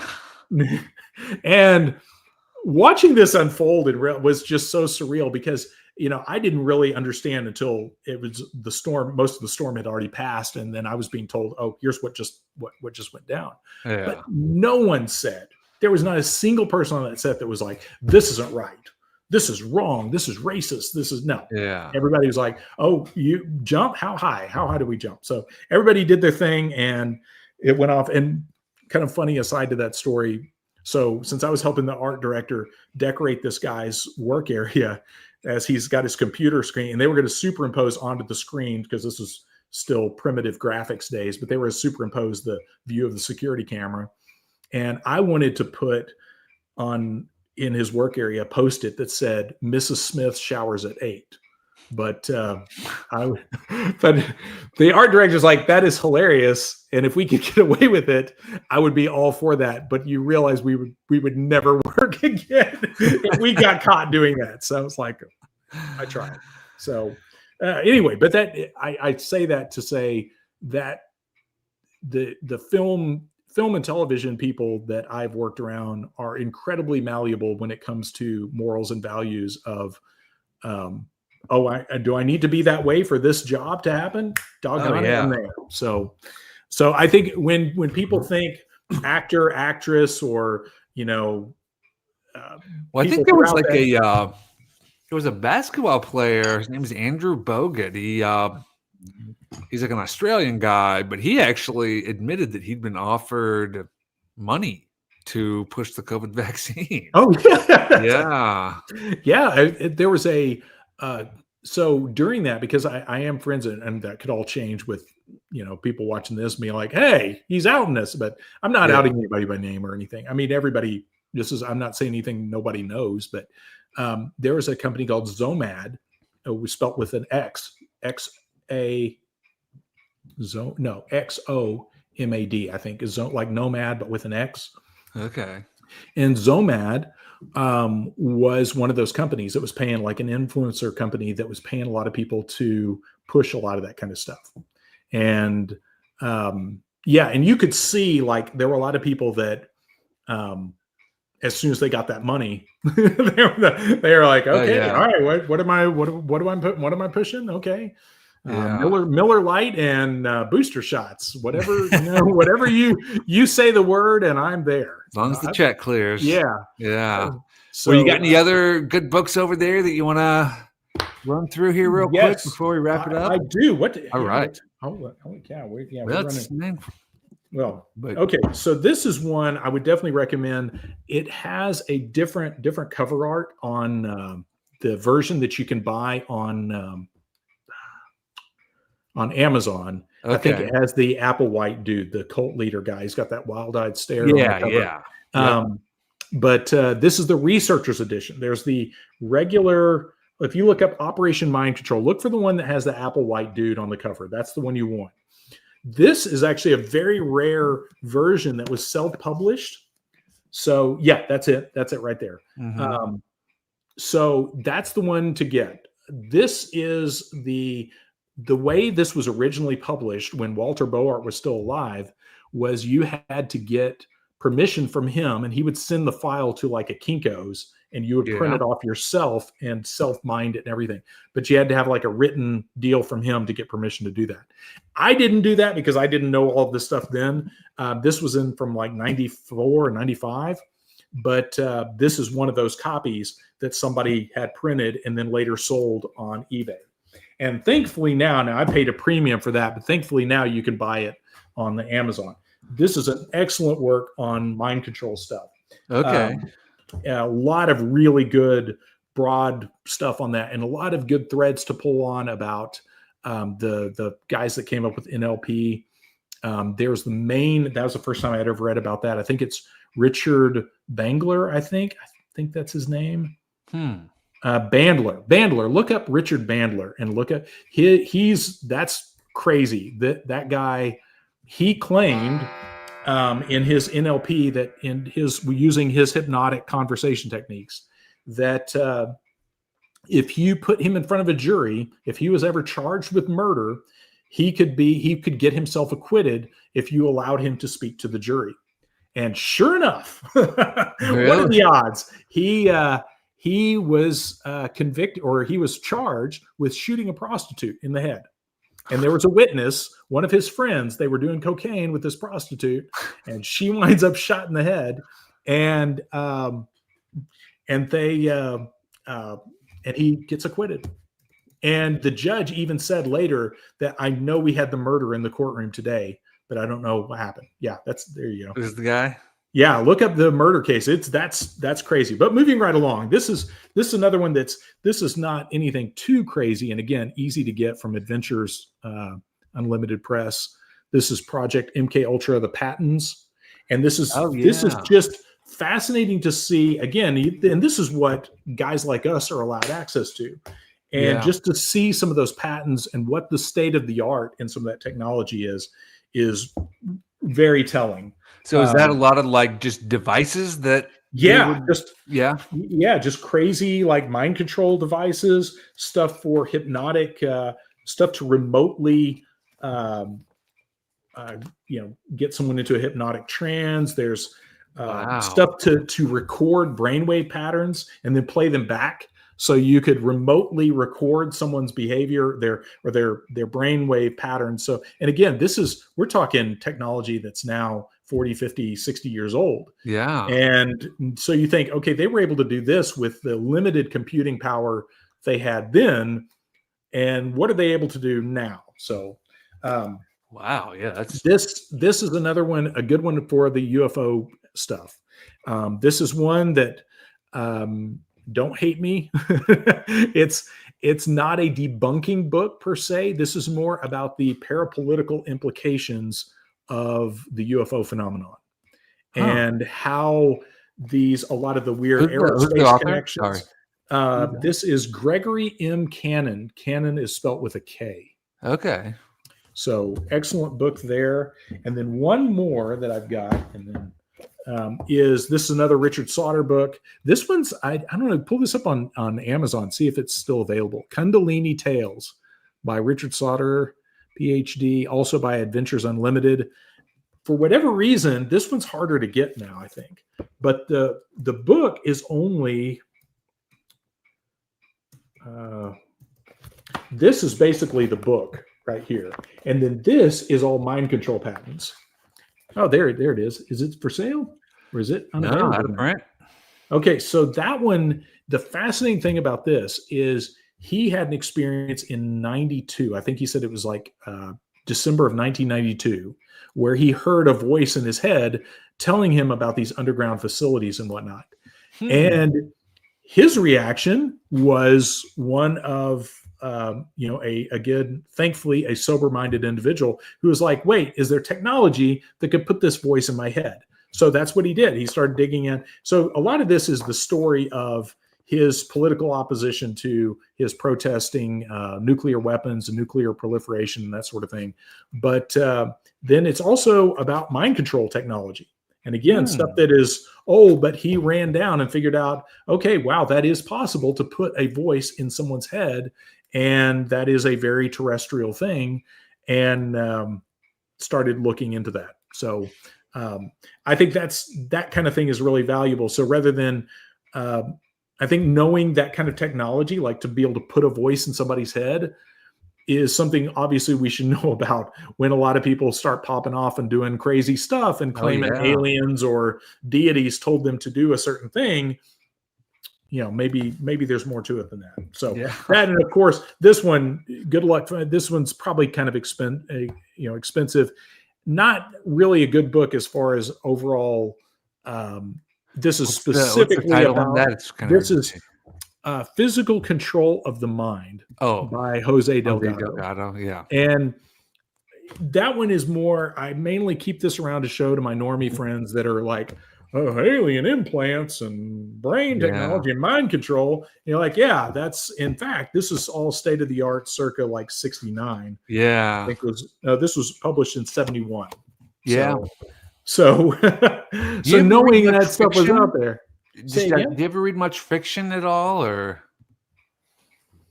I do, but it usually comes with strings attached. This is one that I got to start soon. And this is Vortex by Larry Bond. Okay. So I don't have anything to say other than I got that because it was referenced in a book about red mercury and South African nuclear weapons and all that. Okay. And one of the scientists that was interviewed said, you need to get Vortex by Larry Bond, because he was talking about kind of exposing a lot of that stuff in the way of fiction in that book. Okay. So that's usually how I wind up with any of my fiction material, is usually by way of some of that kind of stuff. Well, I was going to ask you, because there's a Michael Crichton book. Oh, yes. The Terminal Man. Yes. Yeah. In fact, I got that somewhere. I just bought another copy of it because I read that summer of '96. And I remember it kind of blew my mind. I was like, oh, good thing that's fiction. Yeah. And before I read up on any of this kind of stuff. So I went and got that down. Okay, I see it again. I do have Terminal Man. Yeah. I ran down that and Andromeda Strain, because Andromeda Strain, in light of a lot of the COVID, like blood clots and things like that. Yeah. I find that's, somebody mentioned the voice to skull gimmick. But yeah, the Michael Crichton book about the Andromeda Strain is also interesting because the virus, or the alien virus, causes these blood clots, which I found curious. So, so there is a gimmick, and the only reason I don't want to get into, like I did on the members section of my channel, I showed it and got a little bit more in detail.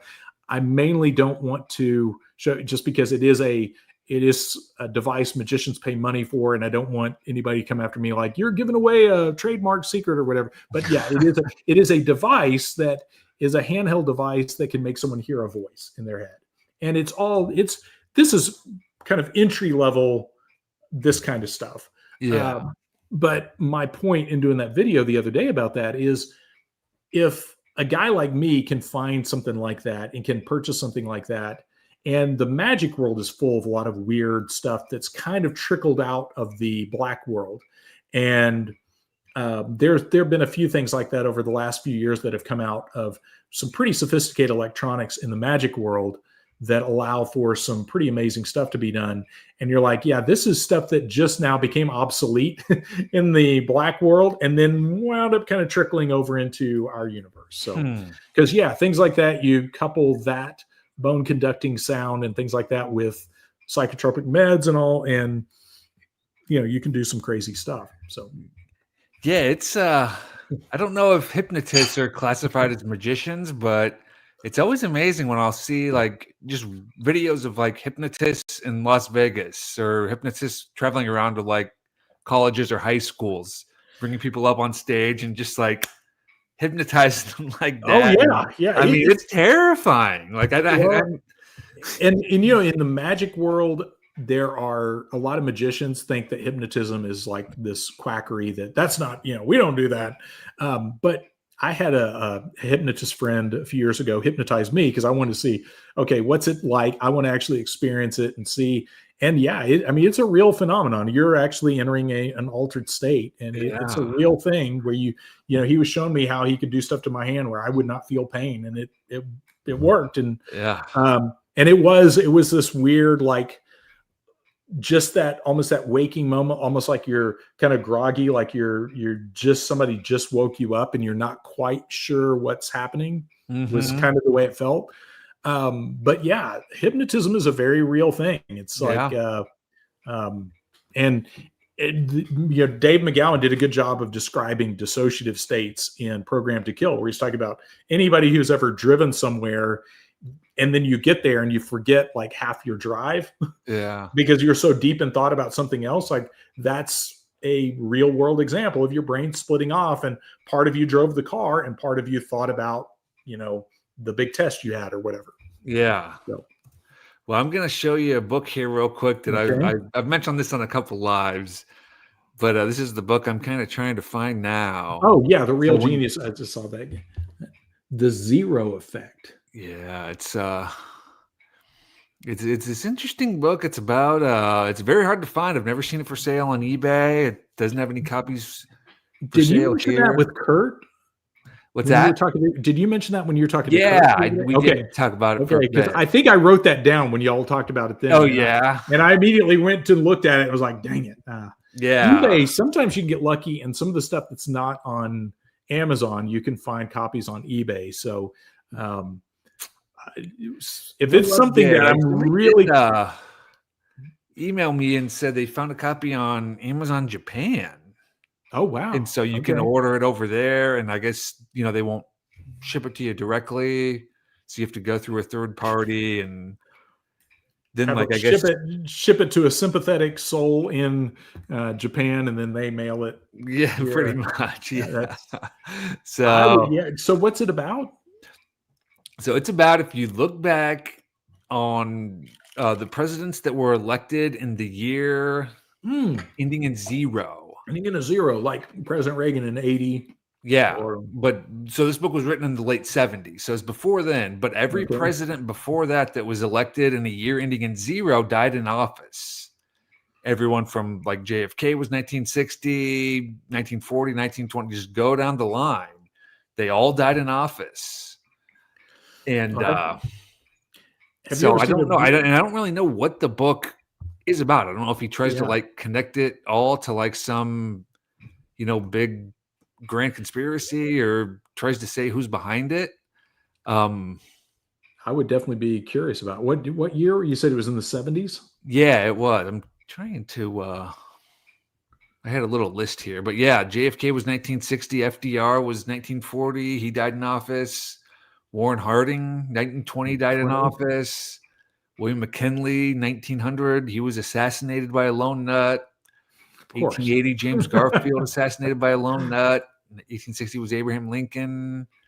William Henry Harrison was 1840. He died a month after inauguration. So they all died before they could finish Wow. out their full term. Well, have you ever heard the Bill Hicks bit of about what he says happens to new presidents when they're right after they're sworn in?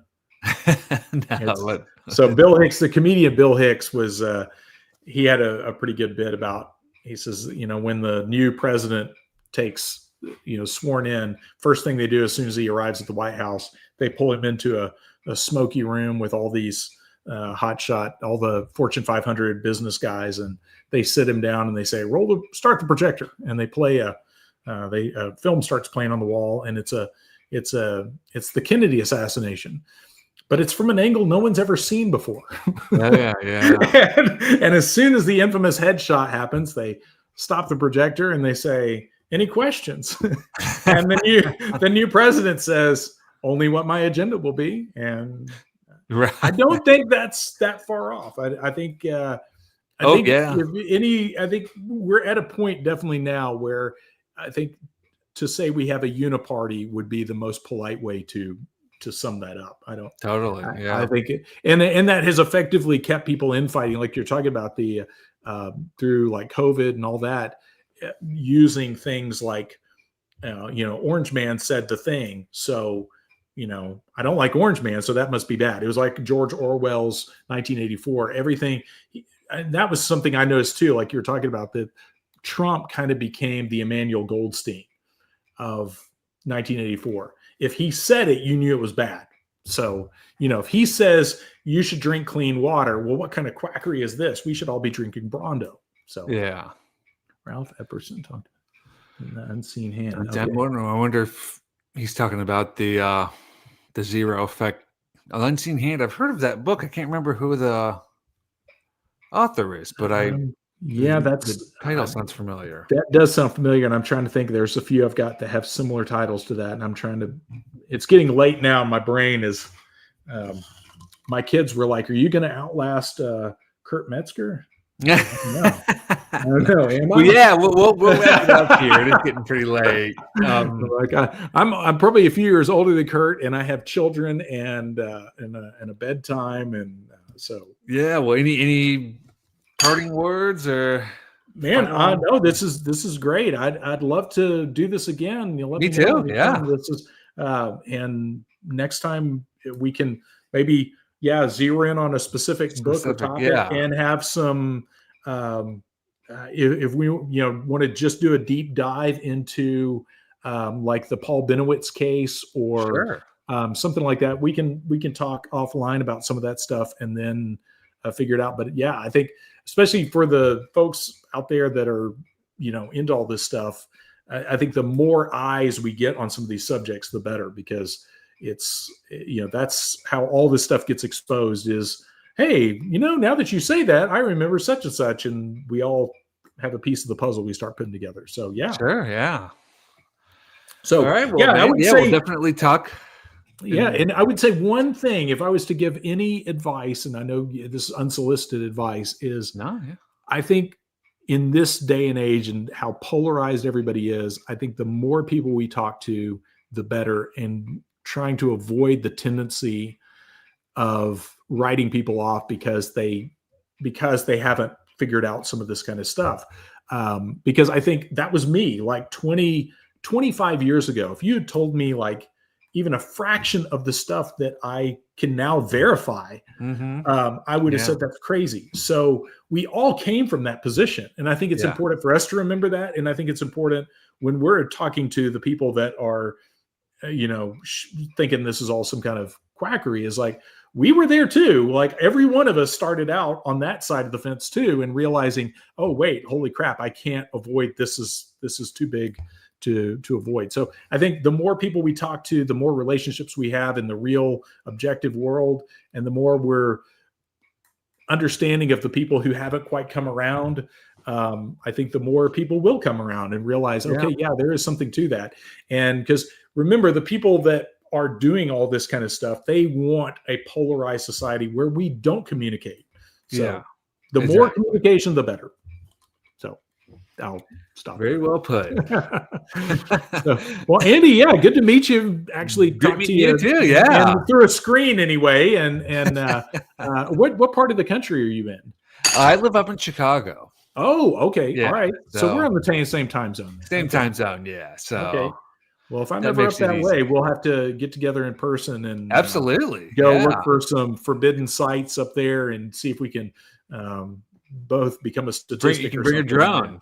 Yeah, they were recorded as saying. So, but anyway, man, it's been fun, and thanks to everybody that from my channel and your channel that tolerated my foolishness. It's been fun, and hopefully some good came out of it. Oh yeah, definitely. Yeah, like you said, we'll certainly have to do it again.